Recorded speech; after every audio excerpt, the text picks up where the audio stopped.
तो चलिए, अध्याय 9 है किरण प्रकाश की 12th फिजिक्स का।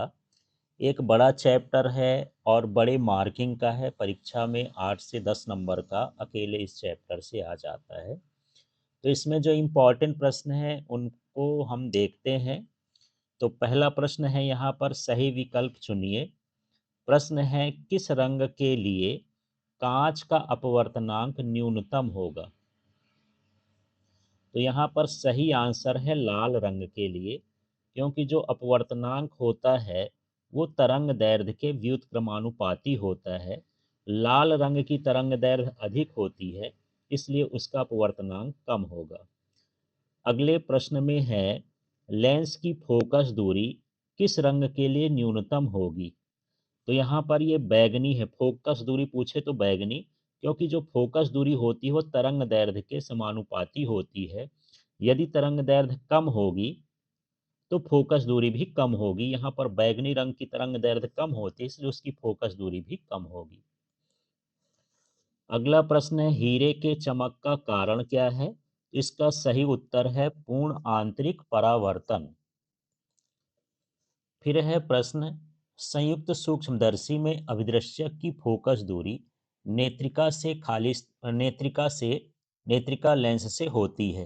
तो नेत्रिका लेंस से क्या होती है? कम होती है।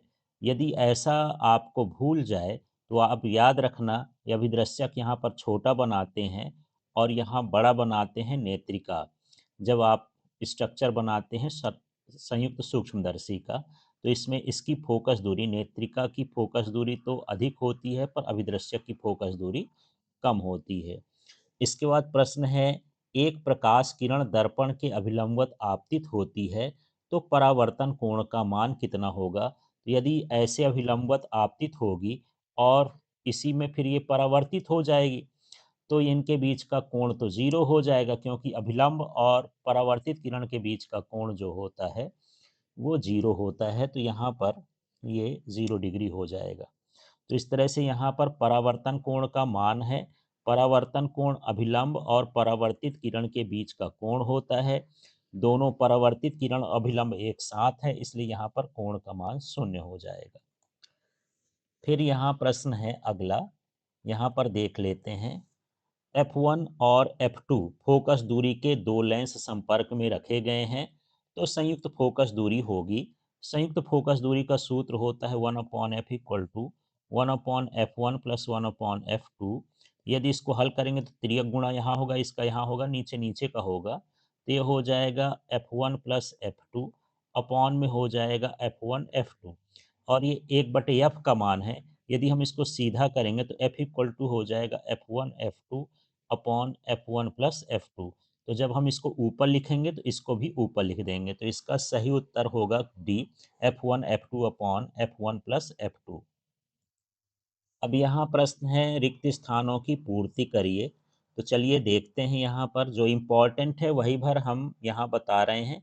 यदि आपको सभी प्रश्न देखना है तो LK फिजिक्स ऐप जो है गूगल प्ले स्टेट से डाउनलोड कर लें, और उसमें आपको नोट्स मिल जाएंगे, क्वेश्चन बैंक मिल जाएंगे, वीडियोस मिल जाएंगे, और साथ में यूट्यूब का चैनल है LK फिजिक्स, उसको आप सब्सक्राइब कर लें।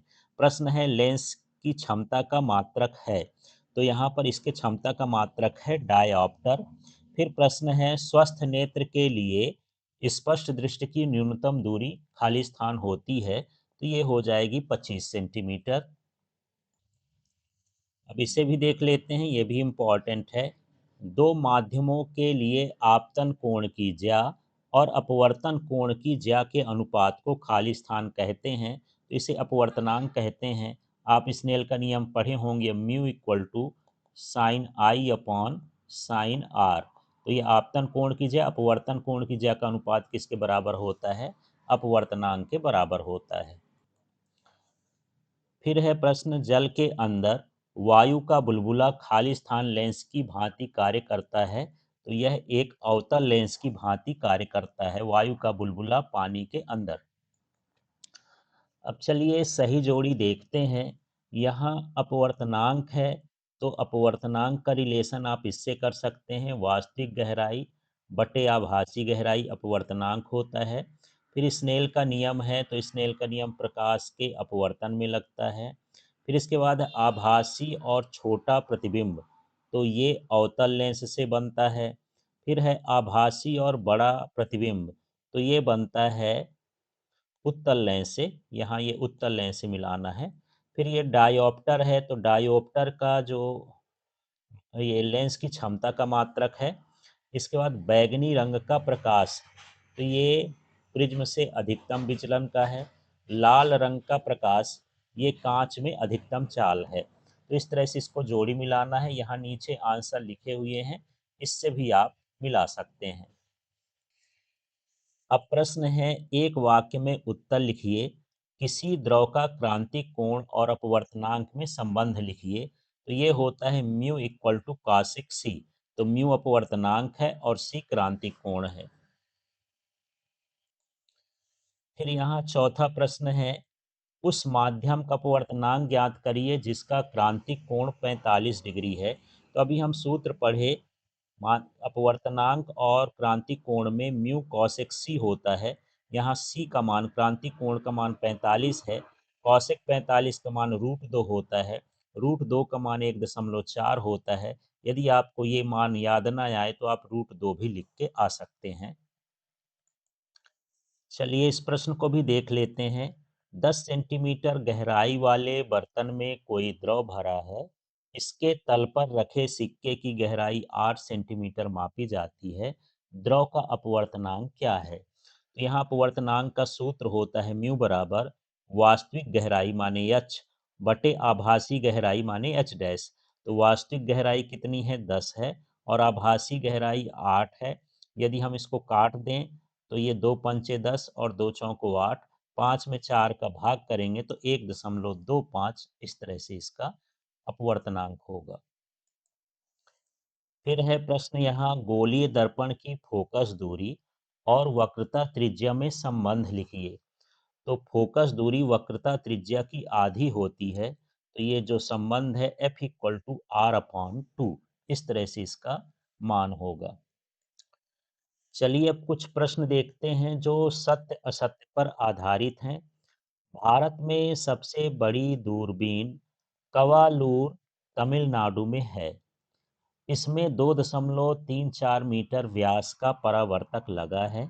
यह कथन सत्य है। फिर है बहुत बड़ा 200 इंच लगभग 5.08 मीटर व्यास का माउंट पालोमर टेलीस्कोप कैलिफोर्निया में है। ये विश्व का सबसे बड़ा है। ये भी सत्य है।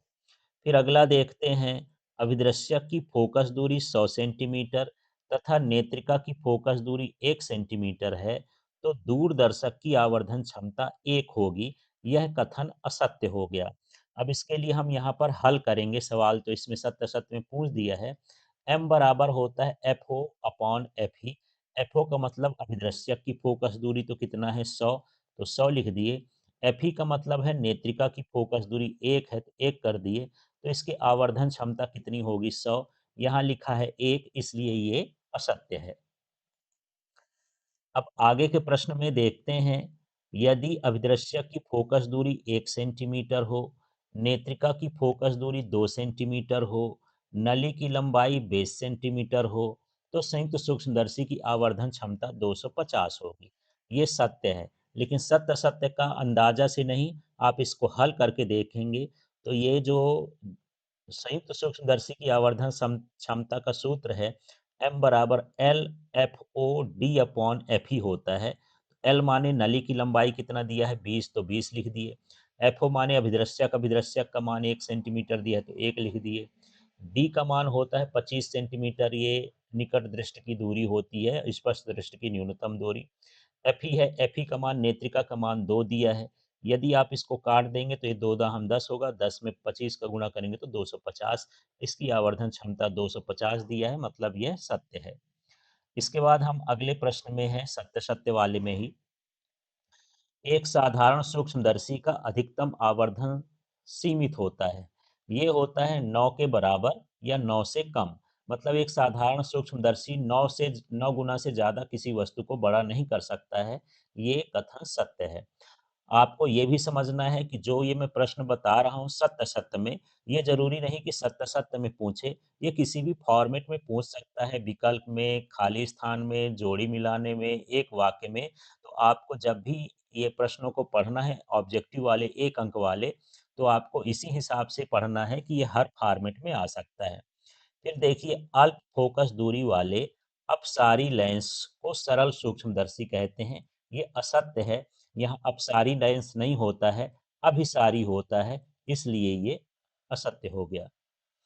हमारी आंख सबसे महत्वपूर्ण प्राकृतिक प्रकाशिक यंत्र है, ये सत्य है। अगला है लेंस को द्रव में डुबोने से उसकी फोकस दूरी सदैव घटती रहती है, असत्य है। फोकस दूरी उसकी बढ़ती है। इसके बाद यहाँ पर -4D की क्षमता वाले लेंस का अर्थ है अवतल लेंस की फोकस दूरी 25 सेंटीमीटर है, असत्य है। इसको तो आप वैसे ही देख के बता सकते हैं। यदि लेंस की क्षमता माइनस में है तो ये माइनस में होना चाहिए फोकस दूरी भी, जबकि इसमें फोकस दूरी प्लस में दिया है। फिर यहाँ पर अगला है 1 मीटर फोकस दूरी के लेंस की क्षमता को 1 डायोप्टर कहते हैं। ये सत्य है। अब यहाँ पूछ दे कि 1 डायोप्टर क्या है? तो यही है 1 मीटर फोकस दूरी की लेंस की क्षमता को 1 डायोप्टर कहते हैं। फिर यहाँ आगे का देख लेते हैं। पूर्ण आंतरिक परावर्तन में प्रकाश का कोई पारगमन नहीं होता है। सत्य है। पूर्ण आंतरिक परावर्तन में प्रकाश उसी माध्यम में वापस हो जाता है, आर-पार नहीं जाता। तो इसे हम यही बोलेंगे कि पारगमन नहीं होता है। यदि आवर्धन क्षमता ऋणात्मक है, तो प्रतिबिंब आभासी और सीधा होगा। ये असत्य है।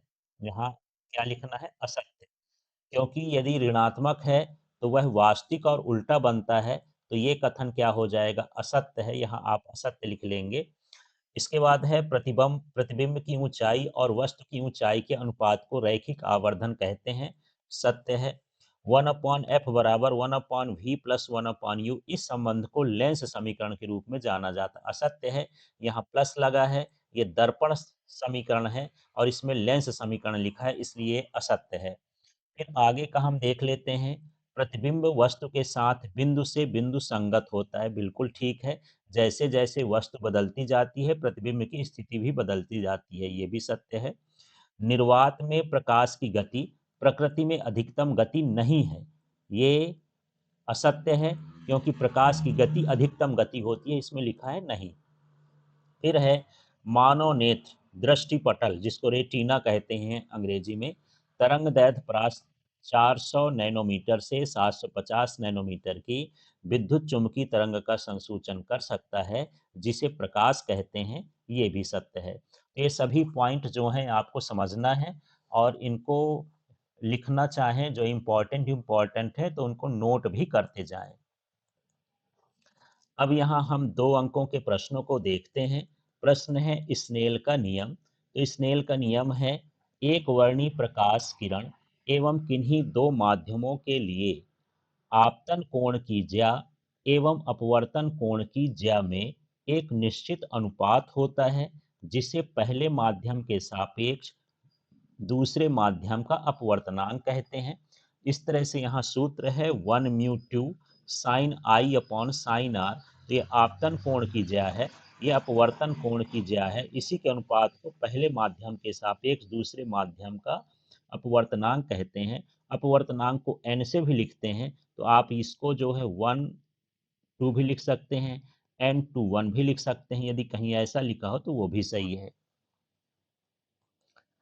अब देखिए हमारे पास ये फिर से इम्पोर्टेंट प्रश्न है। पूर्ण आंतरिक परावर्तन किसे कहते हैं, इसकी शर्तें लिखिए। तो चलिए पूर्ण आंतरिक परावर्तन की परिभाषा जानते हैं। जब कोई प्रकाश किरण सघन माध्यम से विरल माध्यम में प्रवेश करती है तथा आपतन कोण का मान क्रांतिक कोण से अधिक होता है, तो प्रकाश किरण सघन माध्यम में ही परावर्तित हो जाती है। तो इस घटना को पूर्ण आंतरिक परावर्तन कहते हैं। इसकी शर्तें जो हैं इसके परिभाषा में ही हैं। जैसे प्रकाश किरण कहाँ से जाना चाहिए? सघन से विरल में। तो यही है, प्रकाश किरण सघन माध्यम से विरल माध्यम में जाना चाहिए। दूसरा ये लिखा है कि आपतन कोण का मान क्रांतिक कोण से अधिक होना चाहिए। तो ये है आपतन कोण का मान क्रांतिक कोण से अधिक होना चाहिए। तो इसमें 2 चीज़ें आपको याद नहीं करना है, तो शर्त याद कर लेंगे तो परिभाषा बन जाएगी, या परिभाषा याद कर लेंगे तो शर्त बन जाएगी। ये चित्र ऑप्शनल है, आप चाहें तो बना लें, ज़रूरी नहीं है, पर यहाँ पर ये इस तरह का चित्र बना हुआ है, ये ध्यान से देखना है। ये यहाँ पर आप कुछ चीज़ें लिख देंगे। ये जो नीचे का माध्यम है ये सघन माध्यम कहलाएगा, और ऊपर वाला क्या माध्यम कहलाएगा, विरल। इससे भी कर सकते हैं कि जब प्रकाश किरण सघन से विरल माध्यम की ओर जाती है, फिर यहाँ आपतन कोण का मान क्रांतिक कोण से अधिक होता है, ये सघन माध्यम में ही वापस हो जाती है। इसे पूर्ण आंतरिक परावर्तन कहते हैं। अब यहाँ अगला इम्पोर्टेंट प्रश्न है, लेंस की क्षमता किसे कहते हैं, इसका मात्रक लिखिए। तो चलिए लेंस की क्षमता, तो यहाँ से इसकी परिभाषा बन जाएगी। ये एम लिखा है माने मीटर है, और एफ का मतलब फोकस दूरी। तो मीटर में नापी गई फोकस दूरी का व्युत्क्रम, फिर से समझिए, मीटर में नापी गई फोकस दूरी का व्युत्क्रम लेंस की क्षमता कहलाता है। यहाँ ये भी दूसरा सूत्र लिखा है 100 अपॉन एफ सेंटीमीटर। तो यदि फोकस दूरी सेंटीमीटर में है तो ये सूत्र लिख सकते हैं। तो परिभाषा क्या बन गई, मीटर में नापी गई लेंस की फोकस दूरी का व्युत्क्रम लेंस की क्षमता कहलाता है, और इसका जो एसआई मात्रक है ये डायऑप्टर होता है, और इसको डी से दर्शाते हैं। फिर हम अगले प्रश्न में हैं, ये है प्रश्न, हीरा चमकदार होता है क्यों।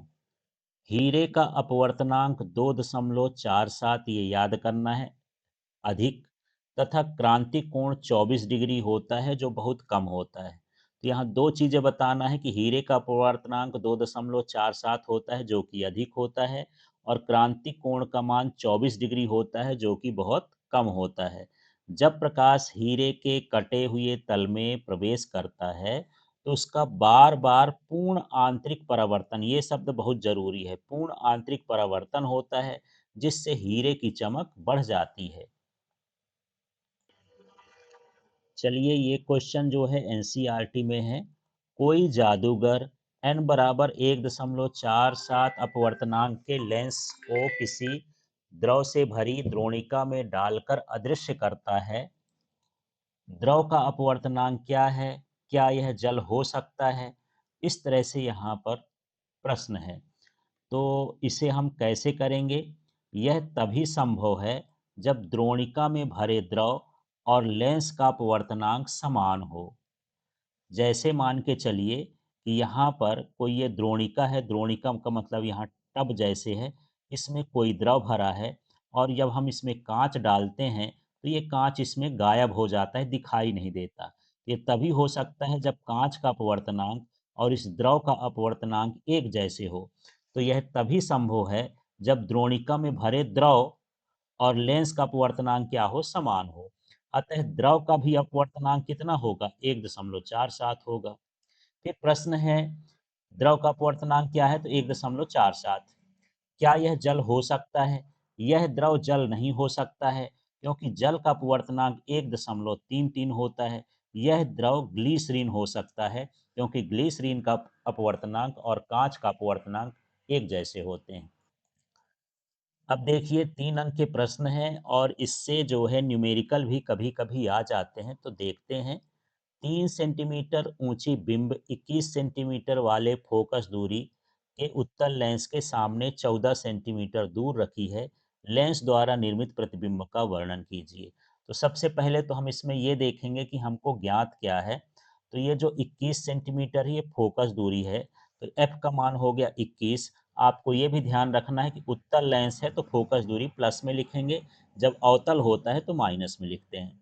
दूसरा, ये वस्तु की दूरी है, वस्तु की दूरी को यू से दर्शाते हैं, और वस्तु की दूरी सामान्यतः माइनस में ही लिखी जाती है, तो ये -14 सेंटीमीटर हो गया।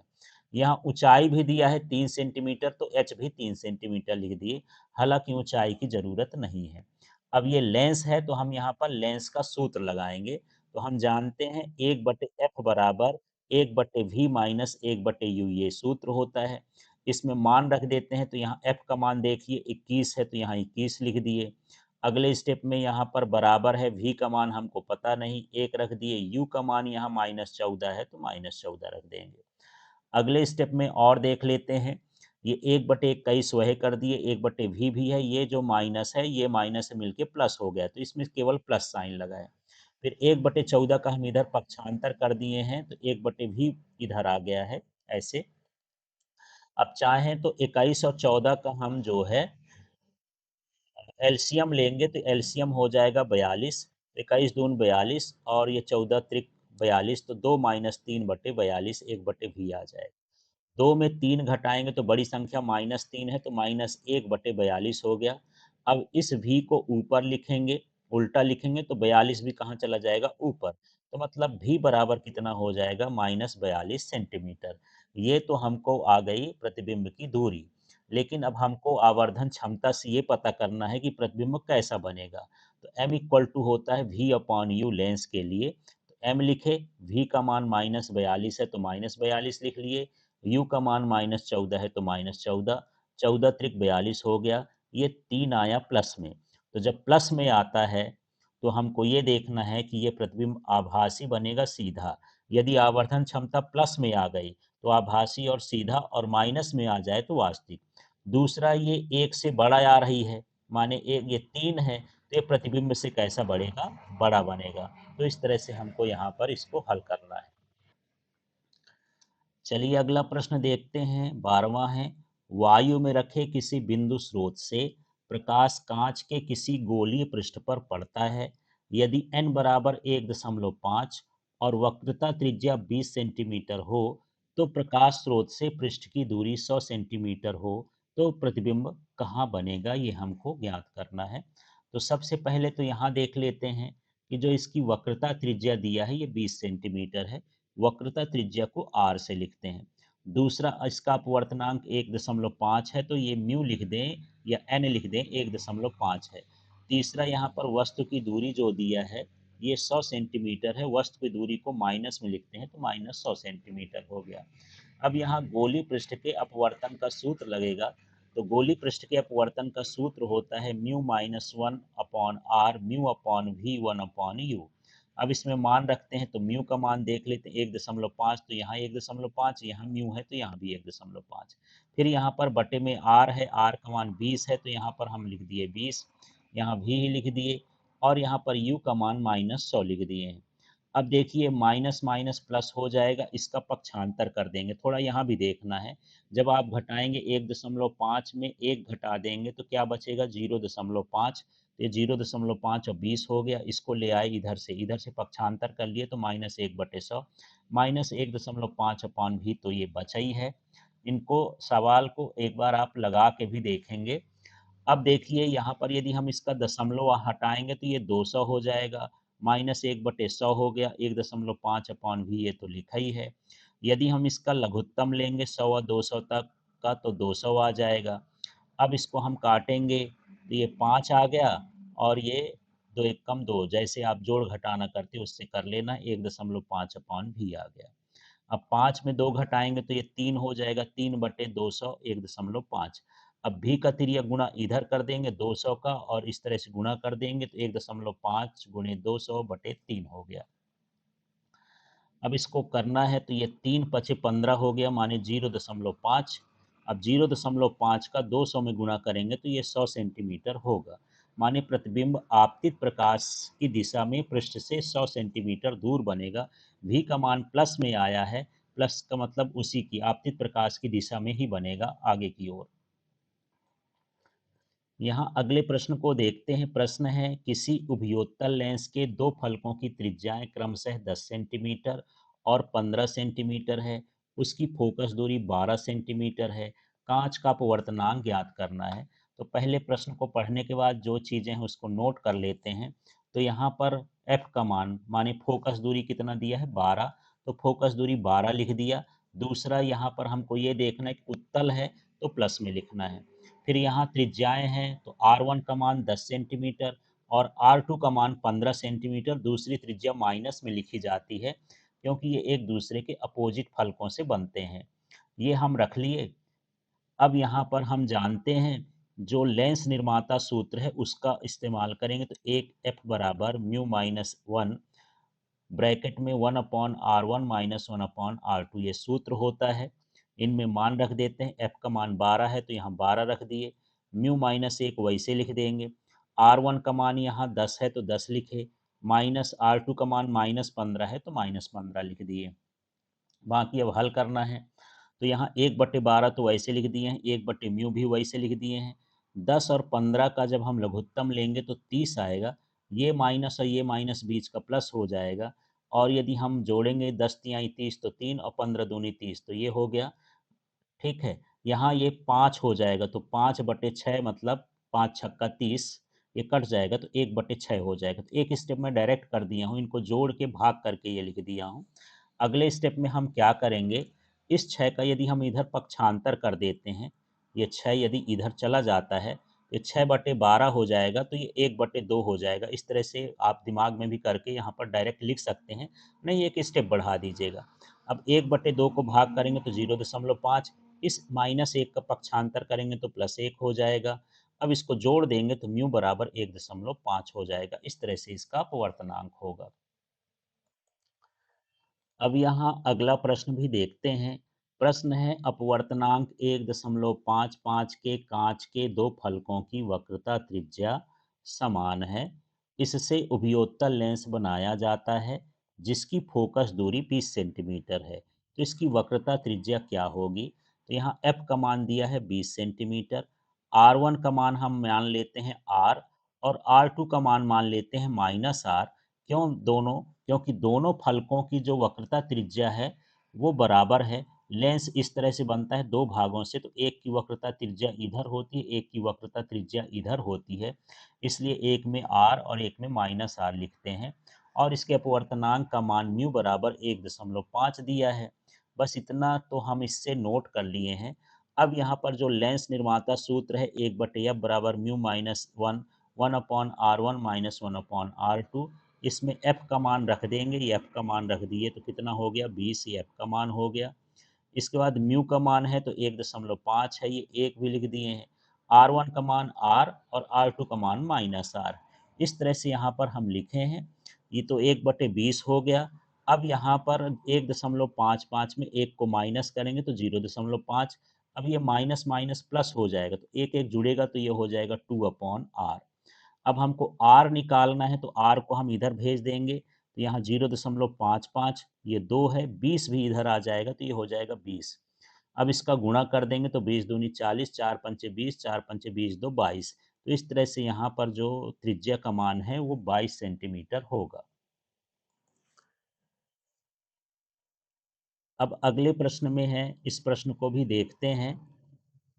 किसी 30 सेंटीमीटर फोकस दूरी वाले उत्तल लेंस के संपर्क में 20 सेंटीमीटर के फोकस दूरी वाले अवतल लेंस के साथ संपर्क में रखा गया है।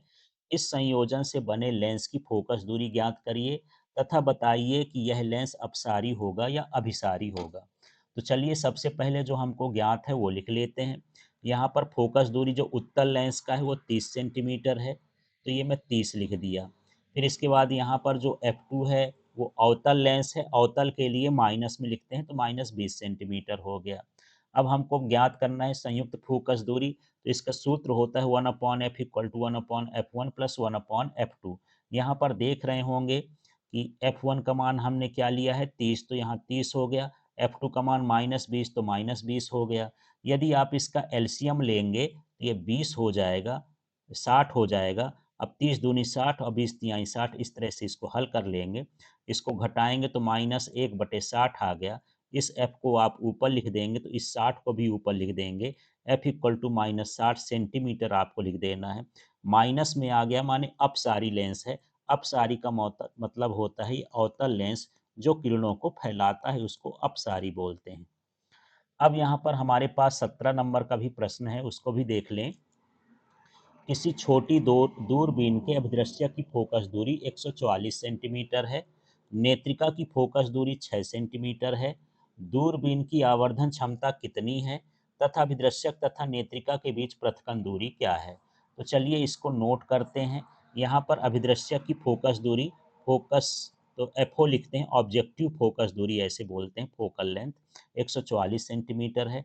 और नेत्रिका की फोकस दूरी एफ ई बराबर 6 सेंटीमीटर है। अब हम जानते हैं कि जो फार्मूला होता है m equal to minus F O upon F ही होता है। तो यहाँ m लिख दिए, एफ ओ का मान 144 है तो 144, एफ ही का मान 6 है तो ये 6 हो गया। यदि हम भाग कर देंगे तो ये m इक्वल टू माइनस 24 इसकी आवर्धन क्षमता हो जाएगी।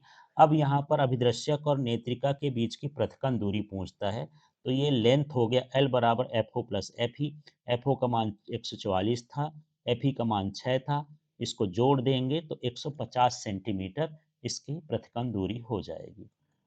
तो ये बड़ा चैप्टर है, इम्पॉर्टेंट चैप्टर है, इससे बड़े सवाल भी आते हैं, इसलिए इसको अच्छे से तैयारी करना है, घबराना नहीं है, लिख लिख के देखना है। अब यहाँ पर ये मोस्ट इम्पॉर्टेंट प्रश्न है, गोली पृष्ठ के लिए अपवर्तन सूत्र की स्थापना करना है। तो यहाँ पर सबसे पहले तो हम इस तरह का चित्र बना लेंगे, ये देख लीजिए, ये एक हम गोली पृष्ठ बना लेंगे, चित्र आपको दिख रहा होगा, इसी तरह से आपको पूरा चित्र बना लेना है। चित्र बनाने के बाद चित्र के बारे में लिखना है। यदि आपको अलग से इसका वीडियो देखना है तो आप एल के फिजिक्स ऐप को डाउनलोड करें, उसमें वीडियो है, और या फिर आप यूट्यूब चैनल है एल के फिजिक्स, उसमें से भी 12th की प्लेलिस्ट में जाके इसे देख सकते हैं। तो यहाँ पर मान लेते हैं, माना ए पी बी एक उत्तल पृष्ठ है, ये नाम रखा ए पी बी। ये किस तरह का हो गया, एक उत्तल पृष्ठ हो गया। अब यहाँ पर जो उत्तल पृष्ठ है उसमें P क्या है, ध्रुव है, और C क्या है, वक्रता केंद्र है, PC मुख अक्ष है, और यहाँ विरल माध्यम से जो अपवर्तनांक है वो n1 है, और जो सघन माध्यम का अपवर्तनांक है वो n2 है। कोई वस्तु इसमें O बिंदु पर रखी है, जो चित्र में बना है उसी का हमको वर्णन करना है। मैं चित्र को बार बार नहीं खोल रहा हूँ।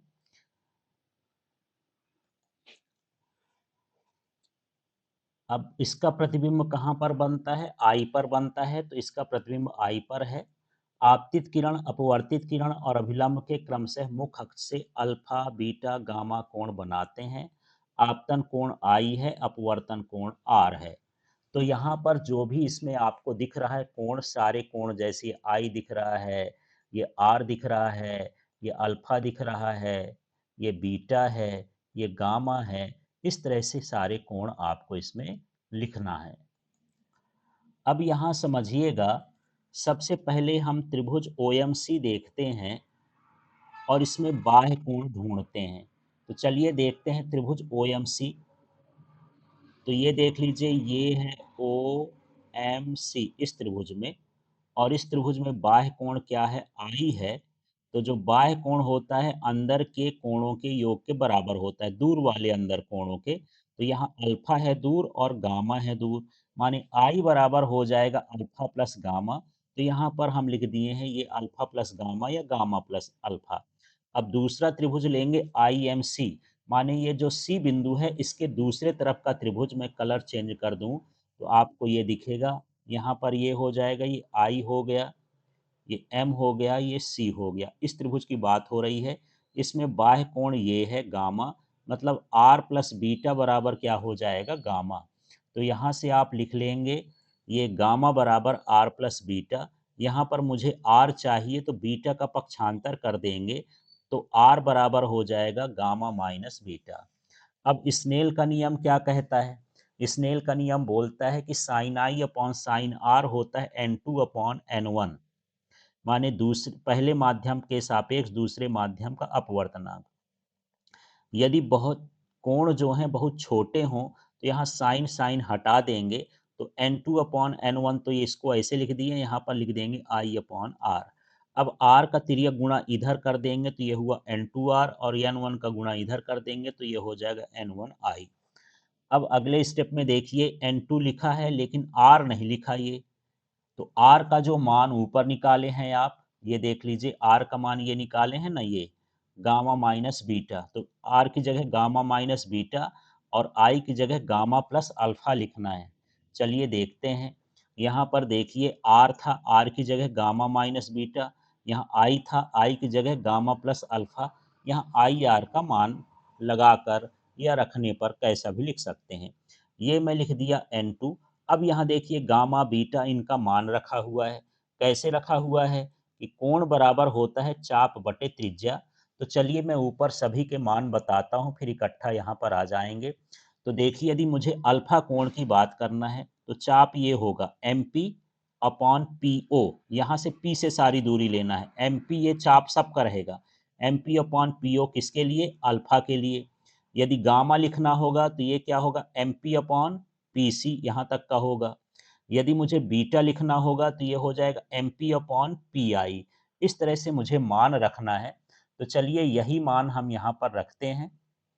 तो एम पी या पी एम, देखिए P M upon P C gamma का, बीटा का P M upon P E, और इसी तरह से ये गामा का P M upon P C और अल्फा का P M upon P O. अब यहाँ पी एम सभी में है तो कॉमन लेके काट देंगे। तो हमारे पास ये N two one upon P C minus one upon P I, माने जहाँ जहाँ पी एम है वहाँ वहाँ वन रख देना है। अब चिन्ह की परिपाटी देखेंगे। तो चलिए चिन्ह की परिपाटी में हमको समझना है कि क्या है। ये जो पीसी का मान है, आप देख रहे हैं पीसी का मान क्या है, आर है। यहाँ जो पी आई का मान है ये क्या है, वी है।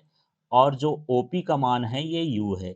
इधर की दूरी धन में लेना है, इधर की दूरी माइनस में लेना है, माने यू भर माइनस में रहेगा। तो चलिए इनकी मान रखते हैं। तो पीसी का मान आर था, पीओ का मान माइनस यू और पी आई का मान वी है। इस ऊपर वाले में रख देंगे, ये N2 रख दिए, PC है तो यहाँ पर R रखना है, PI है तो PI का मान V है तो यहाँ पर V रख देना है। फिर ये N1 है तो N1 रख दिए हैं। फिर ये PC है तो PC का मान R है तो R रख दिए हैं। फिर ये PO है, PO का मान माइनस यू है तो माइनस यू रख दिए हैं। अब अगले स्टेप में इस N1 का इसके साथ गुणा कर देंगे ये, तो N2 हो जाएगा। फिर यहाँ N1 का गुणा इसके साथ हो जाएगा तो N1 हो गया, N2 हो गया, ये N2 N2 का गुणा करेंगे ये V हो गया। इसी तरह से N1 का गुणा करेंगे R से तो N1 अपॉन R हो गया। इस N1 का गुणा 1 से करेंगे तो N1 अपॉन U हो गया। ये माइनस और प्लस है तो ये माइनस हो जाएगा। इस तरह से हमको गुणा करने पर ये मिला। अब R वाला एक तरफ कर लेंगे तो यहाँ N2 R है और यहाँ N1 R है। इसको हम ले आएंगे तो N2 माइनस N1 और बटे में क्या हो गया, R। अब हमारे पास ये जो है N2 अपॉन V, जब उधर जाएगा तो प्लस में हो जाएगा। और ये N1 अपॉन यू ये माइनस में है तो ये माइनस में रहा आएगा। इस तरह से यहाँ पर ये गोली पृष्ठ के लिए अपवर्तन सूत्र है। यदि हम वायु के सापेक्ष कर देंगे तो N1 का मान कितना होता है, 1 होता है वायु के लिए। तो यहाँ पर N1 की जगह पर यहाँ N1 है, यहाँ N1 है, इसकी जगह 1 लिख देंगे और N2 की जगह पर N लिख देंगे। तो वायु के सापेक्ष ये जो है गोली पृष्ठ का अपवर्तन सूत्र होगा। अब यहाँ ये पतले लेंसों का संयोजन है। संयुक्त फोकस दूरी के लिए व्यंजक स्थापित करिए। तो यहाँ पर इस तरह से आपको चित्र बना लेना है, दो लेंस बना लेना है। और यहाँ पर आप देख रहे होंगे यहाँ से यहाँ तक की दूरी क्या है, u है। यहाँ से यहाँ तक की दूरी क्या है, v1 है। और यहाँ से यहाँ तक की दूरी क्या है, v है। और इसके जो फर्स्ट वाला लेंस है इसका फोकस f1 है, इसका फोकस f2 है। और जब पहला लेंस का प्रतिबिंब बनता है तो I1 पर बनता है, दोनों दूसरे लेंस का बनता है तो I पर बनता है। इस तरह से आपको चित्र बनाना है। इसका वीडियो यूट्यूब में पड़ा है, अलग से आप देख सकते हैं, ऐप में भी पड़ा है। तो चलिए मान लीजिए दो लेंस ए और बी की फोकस दूरी f1 f2 है। चित्र को देख के आपको करना है। एक वस्तु O को मुख्य अक्ष के दूरी पर U पर रखा गया है। दूरी पर U लिखना हो तो ठीक है, नहीं तो कोई ज़रूरी नहीं है। लेंस ए द्वारा बनने वाला प्रतिबिंब I दूरी पर V1 पर है। तो यहाँ पर देखते हैं ये फार्मूला लगेगा। ये lens formula 1/f equal to 1/v minus U होता है। बस इसमें f की जगह f1 कर देना है, v की जगह पर v1 कर देना है और u की जगह पर u ही रहा आएगा, क्योंकि वस्तु है u पर, प्रतिबिंब बनता है v1 पर। ये पहला समीकरण हो गया। इसी प्रकार जो I1 है लेंस बे के लिए वस्तु का कार्य करता है और जो I है वो दूरी V पर प्रतिबिंब बनता है। तो यहाँ पर फिर से यही सूत्र लगेगा, यही ये F है तो F की जगह F2 कर देना है, V है V की जगह V ही लिखना है, U जो है ये V1 हो जाएगा क्योंकि I1 वस्तु बन गई है। अब इस तरह से दो समीकरण हमको मिल गए हैं। दोनों समीकरण को हमको जोड़ना है। जोड़ने का तरीका है, पहला समीकरण का मैं 1/f1 लिख दिया और दूसरे समीकरण से भी 1/f2 लिख दिया। ये दोनों समीकरण हो गए। इसी तरह से अब हम जो है दाएँ पक्ष की ओर चलते हैं तो इसको पूरा उतार दिए हैं ये, और इसी तरह से प्लस लगा कर के ये दूसरा वाला उतार दिए हैं ये। तो केवल इसको करके देखना है, एक बार आप कर लेंगे तो बड़ा आसान है, बन जाएगा, इम्पोर्टेंट भी है। अब इसमें से 1/v1 1/v1 कट जाएगा, तो जो प्लस वाला है उसको पहले लिख देते हैं 1/v, और ये -1/u बचा है तो ये ले लिखते हैं। अब u बराबर इन्फिनिटी हो तो v बराबर f होता है। मतलब यदि वस्तु अनंत में हो तो इसका प्रतिबिंब फोकस पर बनता है। तो इसको तो मैं इसी तरह से उतार दिया हूँ। यहाँ पर देखिए v की जगह आपको क्या लिखना है, f, u की जगह अनंत लिख देंगे तो ये 0 हो जाएगा, तो आप ये डायरेक्ट कर दिए। तो यहाँ पर जो f है ये संयुक्त फोकस दूरी को व्यक्त करता है। अब चलिए यहाँ पर देखते हैं, सरल सूक्ष्मदर्शी की आवर्धन क्षमता के लिए व्यंजक स्थापित करिए जबकि अंतिम प्रतिबिंब अनंत पर बने और स्पष्ट दृष्टि की न्यूनतम दूरी पर बने या निकट बिंदु पर बने। तो इस तरह से प्रश्न आएगा, या सिंपल सा सरल सूक्ष्मदर्शी की आवर्धन क्षमता भी आ गया, तब भी यही सब करना है। तो सरल आवर्धक भी इसको बोलते हैं और सरल सूक्ष्मदर्शी भी बोलते हैं। तो ये क्या है? अल्प फोकस दूरी वाले अभिसारी लेंस या उत्तल लेंस को सरल सूक्ष्मदर्शी कहते हैं। ये फोकस दूरी कैसी हो? कम हो, और यह अभिसारी लेंस हो अर्थात उत्तल लेंस हो, तो उसे हम सरल सूक्ष्मदर्शी कहते हैं। इसका सिद्धांत क्या है कि जब कोई वस्तु फोकस और प्रकाश केंद्र के बीच हो तो प्रतिबिंब सीधा, बड़ा और आभासी प्रतिबिंब बनता है, यही इसका सिद्धांत है। तो हमको बड़ा ही तो प्रतिबिंब बनाना है। अब यहाँ पर ये चित्र बना है, इस तरह का आपको चित्र बना लेना है। चित्र की संरचना देखने के लिए कि कैसे कैसे चित्र बनाएंगे, आप यूट्यूब का वीडियो देख लीजिए या ऐप में ये वीडियो पढ़ें उसको देख लीजिए। एक चित्र ये बनेगा जो बिना लेंस का होगा, और एक चित्र इस तरह से बनाना है ये। तो इन चित्र की आपको प्रैक्टिस कर लेना है, जैसे जैसे चित्र बने हैं उसी तरह से बना देना है। एक चीज़ यहाँ पर मैं अपने से करेक्शन कर दिया हूँ, यहाँ पर आपको ध्यान देना है कि यहाँ पर ये जो है ये अल्फा लिख देंगे, इस कोण का मान क्या लिख देंगे? अल्फा। और यहाँ पर इस कोण का मान क्या रख देंगे? बीटा। तो इस तरह से यहाँ पर कोण का मान रखना है। एक का नाम क्या हो गया? अल्फा, और दूसरे का नाम हो गया बीटा। अब चलिए चित्र बनाने के बाद अगले हिस्से में चलते हैं। जब प्रतिबिंब निकट दूरी पर बने, तो यहाँ पर जब निकट दूरी पर बनेगा प्रतिबिंब तो हम क्या कहेंगे? इसमें सबसे पहले रैखिक आवर्धन हम निकालेंगे। तो रैखिक आवर्धन का सूत्र होता है m=v/u, प्रतिबिंब की दूरी बटे वस्तु की दूरी के अनुपात को इसको बोलते हैं। अब यहाँ से हम जानते हैं लेंस सूत्र से 1/f बराबर 1/v-u होता है। यदि हम इसको थोड़ा सा आगे हल कर दें, 1/f माइनस, ये 1 इसका पक्षांतर कर देते हैं -1/u का, तो 1/u बराबर क्या हो जाएगा? 1/f, 1/v है ना, 1/v माइनस 1/f। इसको इधर लाना है और इसको इधर ले जाना है, तो ये 1/u का मान हो गया। तो यहाँ पर v तो है ही, v लिख दिए, और बटे u का मान कितना है? 1/v minus 1/f। तो यहाँ पर हम ये u का मान रख दिए हैं। मान रख देंगे, अब v का गुणा करेंगे 1 से तो बटे में भी ये v भी कट जाएगा तो 1 आ जाएगा। v का गुणा इस 1 से करेंगे तो v/f हो गया, ये m हो गया। अब इसमें हम कंडीशन लगाए हैं कि जब प्रतिबिंब निकट दूरी पर बने, तो यहाँ पर v का मान -d के बराबर हो जाएगा। यहाँ पर चाप चित्र देख सकते हो, ये जो d बना है, इधर की दूरियां जो होती हैं ऋण में होती हैं, तो यहाँ d लिखा है तो इधर की दूरी -d हो गई। तो v की जगह पर -d लिख देंगे, इस v की जगह पर -d लिख देंगे, तो ये माइनस माइनस प्लस हो जाएगा, तो m बराबर 1 + d/f हो गया। और ये हो गया निकट दूरी पर आवर्धन क्षमता। इसके बाद यहाँ पर जब प्रतिबिंब कहाँ बनता हो? अनंत पर बनता हो, तब हम यहाँ पर कोणीय आवर्धन ले लेते हैं। m बराबर है प्रतिबिंब द्वारा निर्मित दर्शन कोण और वस्तु द्वारा निर्मित दर्शन कोण। तो m का मान ये है बीटा, और ये हो गया अल्फा। यदि कोण छोटे हों तो tan बीटा tan अल्फा हम लिख सकते हैं। अब देखिए, आरेख के अनुसार tan थीटा बराबर होता है लंब बटे आधार, इस सूत्र का इस्तेमाल करना है। तो यहाँ पर m को, ये m है, m लिख दिया, ये देखिए tan बीटा। अब टेन बीटा हम ढूंढते हैं इस चित्र में, ये बना है बीटा, टेन बीटा। यहाँ ये एच लिखा है, लंब का मान एच है और आधार का मान एफ है, तो यहाँ पर हो जाएगा एच अपॉन एफ। इसी तरह से यहाँ पर यदि अल्फा आया है तो ये हो गया एच और बटे में क्या है यहाँ पर डी, आधार हो गया डी। तो इनका हम मान रखेंगे टेन बीटा और टेन अल्फा का। तो टेन बीटा का मान आया एच अपॉन एफ और ये H upon D. H H cancel हो जाएगा, ये बटे वाला ऊपर और एफ हो जाएगा नीचे। m equal to D upon F हो जाएगा। ये अनंत पर सरल सूक्ष्मदर्शी की आवर्धन क्षमता है। चलिए अगला प्रश्न है यहाँ पर, संयुक्त सूक्ष्मदर्शी की आवर्धन क्षमता के लिए व्यंजक स्थापित करिए जबकि अंतिम प्रतिबिंब स्पष्ट दृष्टि की न्यूनतम दूरी पर बने, अनंत पर बने। तो सबसे पहले संयुक्त सूक्ष्मदर्शी है क्या?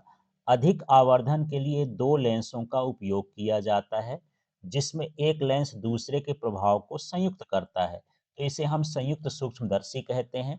जैसे यहाँ पर देखिए हम दो लेंस लगा दिए हैं, ये जो सामने वाला है अभिदृश्यक कहलाया, ये वाला जो है नेत्रिका कहलाया। यहाँ से इस तरह से पूरा चित्र आपको बनाना है। इस चित्र को समझने के लिए आप एलके फिजिक्स चैनल यूट्यूब का है उसको सब्सक्राइब कर लें, उसमें वीडियो है उसको देख लें, या एलके फिजिक्स ऐप है उसमें भी वीडियो है उसको देख सकते हैं। तो यहाँ से आप देखिए, यहाँ से यहाँ तक की दूरी तो ये वस्तु की दूरी हो गई, यहाँ से यहाँ तक ये फोकस दूरी हो गई ओ वाले लेंस की, और यहाँ से यहाँ तक ये हो गई ई वाले लेंस की, माने नेत्रिका लेंस आई पीस है।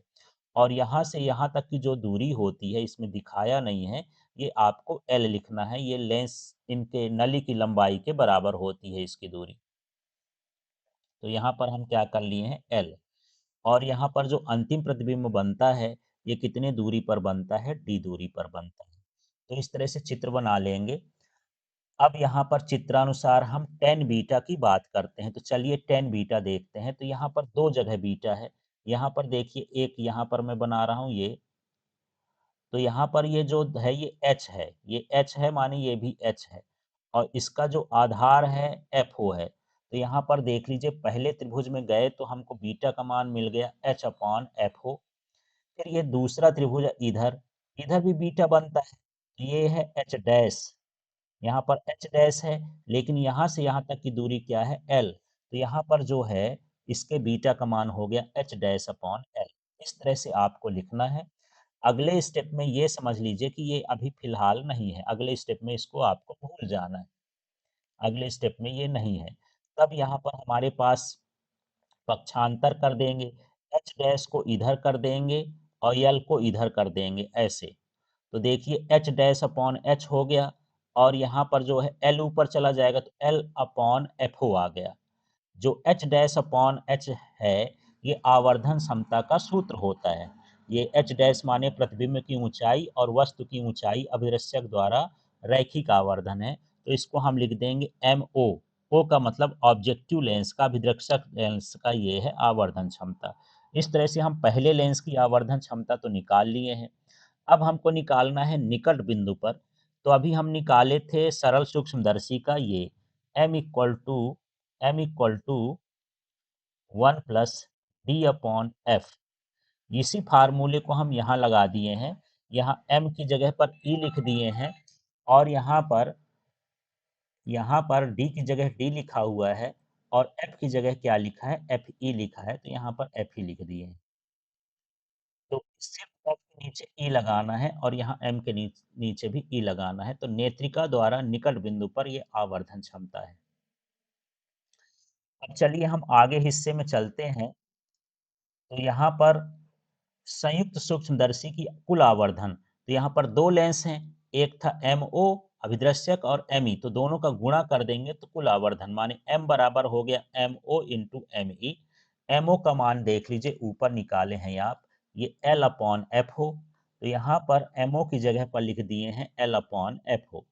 इसी तरह से यहाँ एम ई है, तो एम ई का मान 1 प्लस डी अपॉन एफ ही है, तो यहाँ 1 प्लस डी अपॉन एफ ही कर दिए हैं। अब हमको अनंत पर भी निकालना है, तो अनंत पर नेत्रिका द्वारा अनंत पर आवर्धन। तो अनंत पर जब हम निकाले थे तो अभी निकाले थे m बराबर डी अपॉन एफ, ये सरल सूक्ष्मदर्शी का है, इसी का उपयोग करना है। एम के नीचे ई लगा देना है, यहाँ ई लगा देना है, तो ये नेत्रिका का हो जाएगा।